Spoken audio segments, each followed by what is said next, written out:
할렐루야, 성도 여러분 평안하십니까? 두 친구운동 말씀과 친구되기, 오늘 그 제 97일째 날을 맞고 있습니다. 자, 오늘 우리가 함께 나눌 말씀은 역대상 10장에서 16장까지의 말씀이 되겠습니다. 좀 분량이 있습니다만은 짧은 장도 있으니까요, 분발하셔서 오늘도 완주하시기를 바랍니다. 자, 역대상의 이야기는 9장까지로 그 신앙의 연대기, 즉 족보의 소개를 이제 마치게 됩니다. 그리고 10장부터는 신앙의 정점을 이루었던 그 다윗 왕가의 이야기를 소개해주고 있습니다. 그렇지만 먼저 그 10장을 시작함에 있어서 이스라엘의 초대 왕이었던 사울 왕, 물론 영적으로 그리고 정치적으로 또 세상 왕으로서는 실패를 했던 그 사울 왕이었지만은 그 사울 왕의 이야기를 먼저 소개를 해주고 있죠. 자, 그 이야기를 들려줌으로 말미암아서 먼저 그 하나님 앞에 이 반면교사로 삼으라, 타산지석으로 삼으라라고 말씀을 해 주시는 듯합니다. 자, 이어서 11장에는 온 이스라엘 백성이 다윗을 왕으로 옹립하는 그 왕 즉위식의 장면부터 이야기가 시작이 됩니다. 자, 사무엘상, 사무엘하서의 말씀에는 다윗 왕의 어린 시절, 그리고 하나님께 부름을 받았던 그 모든 과정들, 그리고 이스라엘의 왕이 되기까지의 과정들, 그 모든 것들이 자세히 기록되어 있습니다만은, 그러나 역대상 말씀은 그런 과정들은 모두 다 생략을 합니다. 그리고 다윗이 왕이 되었던 그 시점부터의 이야기를 들려주고 있습니다. 그리고 10장부터 12장까지 말씀인데요. 여기에는 아주 특별한 기록이 있습니다.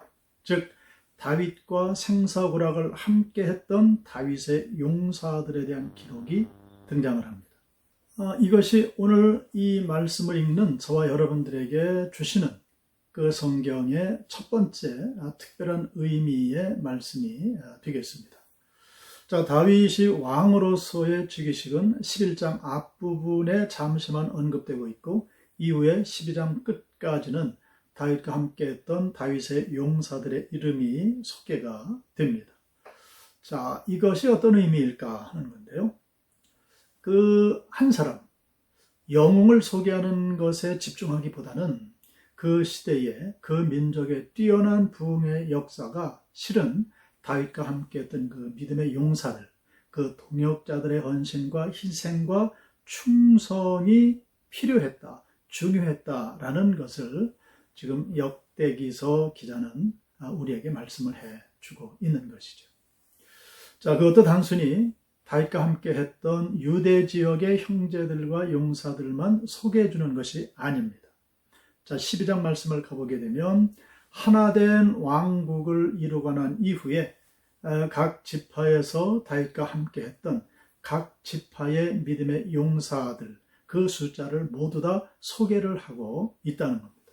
13장부터 16장까지의 말씀은 다윗이 왕으로 즉위해서 행했던 첫 번째 통치 행위에 대한 기록입니다. 자, 그런데 그 기록이 무엇인가 할 때에 하나님의 법궤가 성막으로 들어오는 그런 장면입니다. 자, 이것을 통치 행위의 첫 번째로 기록한 것은 이 사건이 그만큼 중요하다라는 그런 말씀이 되는 거죠. 다윗 시대에 이루었던 그 국가적이고 영적인 부흥은 실은 하나님의 임재와 하나님의 말씀을 상징하는 언약궤를 모셔드리는 일, 즉 신앙의 중심, 그 신앙의 중심을 세우는 일부터 시작되었다라는 것을 우리에게 말씀해 주시는 거죠. 여기서 우리가 한 가지 주목할 것이 있습니다. 다윗이 하나님의 언약궤를 모셔드리는 그 일을 왕 한 개인의 일로 여기는 것이 아니라 온 백성이 함께 동참하는 영적인 이벤트, 영적인 사건으로 이루어냈다 하는 것입니다. 그 모습이 마지막 16장에 자세하게 기록이 되고 있습니다. 하지만 그 과정은 순탄치 않았죠. 13장 말씀을 보게 되면 이 언약궤를 모셔오는 중에 수레를 끌던 그 소들이 날뛰게 되죠. 그때 수레를 이끌고 왔던 우사라는 사람이 그 언약궤가 떨어질까봐 그 언약궤를 붙잡게 됩니다. 그때 하나님이 진노하셔서 그 우사를 치시고 우사는 그 자리에서 죽게 되는 불행한 일이 벌어지게 됩니다. 성도 여러분, 실은 언약궤와 관련해서는 매우 중요한 규례가 이미 하나님께로부터 주어져 있었습니다. 언약궤는 반드시 채액궤에서 제사장들이 사람의 어깨에 메고 옮겨야 된다 하는 것입니다. 하나님의 일을 행하는 데 있어서는 좋은 프로그램 또 여러 가지 도구들을 필요에 따라서 사용할 수는 있습니다. 그러나 어떤 특별한 일들은 반드시 하나님의 사람들이 직접 그 어깨에 짊어져야 되는 그런 일들이 있다는 겁니다. 예를 들면 기도하는 일입니다. 어느 무엇도 대신할 수가 없습니다. 찬양하는 일입니다. 어느 무엇도 대신할 수가 없습니다. 말씀을 전함, 즉 전도하는 일, 선교하는 일, 이 모든 것들은 어느 것도 대신할 수가 없습니다. 우리가 직접 해야 되는 그러한 일들이죠. 하나님께서는 이것을 굉장히 소중하게 보신다는 거죠. 역대상 13장부터 16장까지 해서 주시는 영적인 부흥의 원리가 바로 여기에 있습니다.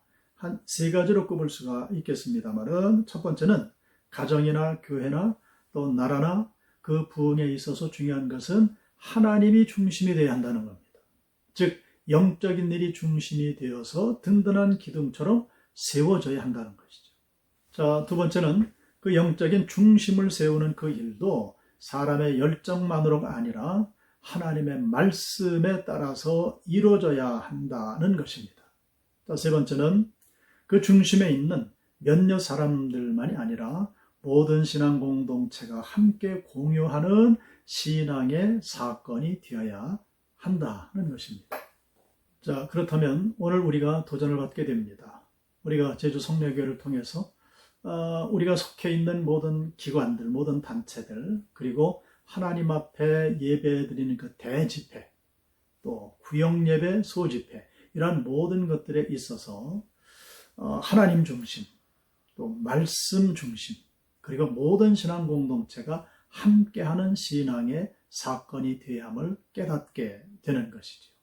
이러한 귀한 믿음으로 날마다 하나님 앞에 충성다하시며 승리하시며 주시는 복을 받아 누리시기를 주님의 이름으로 축원합니다. 기도하겠습니다. 하나님 아버지, 숫자가 적고 많음이 문제가 아니라 온전히 하나님을 향하는 깊은 신심의 사람들을 들어 사용하셔서 하나님의 큰 역사를 이루어 가시는 귀한 모습을 말씀을 통해 우리가 깨닫게 됩니다. 주님, 우리 자신들을 생각할 때 숫자도 많지 않으며 또한 보잘것 없으며 연약하고 그리고 죄되고 허물된 것들이 많이 있습니다. 그러나 무엇보다 중요한 것은 우리를 구원해 주신 그 하나님을 늘 기억하며 하나님을 향할 수 있는 그러한 귀한 믿음들이 되게 하여 주시옵소서.